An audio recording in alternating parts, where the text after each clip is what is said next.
Centre நேயர்களுக்கு வணக்கம். இப்போ நம்ம ஒரு காணொலி பார்க்க போகிறோம்.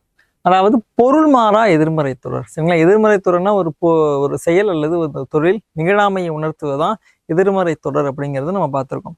இது என்ன பொருள் மாறா எதிர்மறை தொடர்னா, அதாவது ஒரு தொடர்ல இருக்கக்கூடிய வினை சொல் கண்டிப்பா எதிர்மறையில இருக்கும். சரிங்களா? வினைச்சொல் எதில் இருக்கணும்? கண்டிப்பா எதிர்மறையில இருக்கணும்.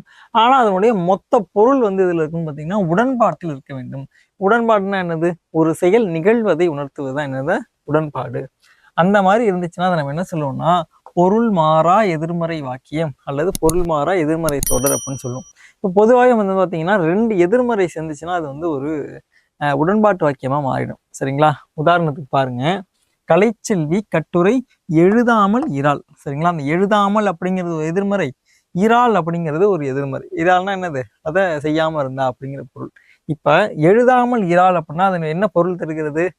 கலைச்செல்வி கட்டுரையை எழுதினால் என்கிற பொருளை தருகிறது. அதே மாதிரி இன்னொன்னு பாருங்க, பறவைகள் பறக்காமல் இரா. இப்ப பறக்காமல் அப்படிங்கிறது ஒரு எதிர்மறை, இரா அப்படிங்கிற எதிர்மறை. இந்த இடத்துல பாத்தீங்கன்னா பறவைகள் பறக்காமல் இரா அப்படின்னு அர்த்தம், பறவைகள் பறக்கிறது அப்படின்னு அர்த்தம். இவ்வாறாக அந்த பொருள் மாறுபடாமல் ஆனால் அந்த ஒரு வாக்கியமானது எதிர்மறையில் இருந்துச்சுன்னா அதை நம்ம என்ன சொல்லுவோம்? பொருள் மாறா எதிர்மறை வாக்கியம் அப்படின்னு சொல்லுவோம். சரிங்களா? மீண்டும் ஒரு நல்ல காணொலியில் உங்களை சந்திக்கிறேன். நன்றி, வணக்கம்.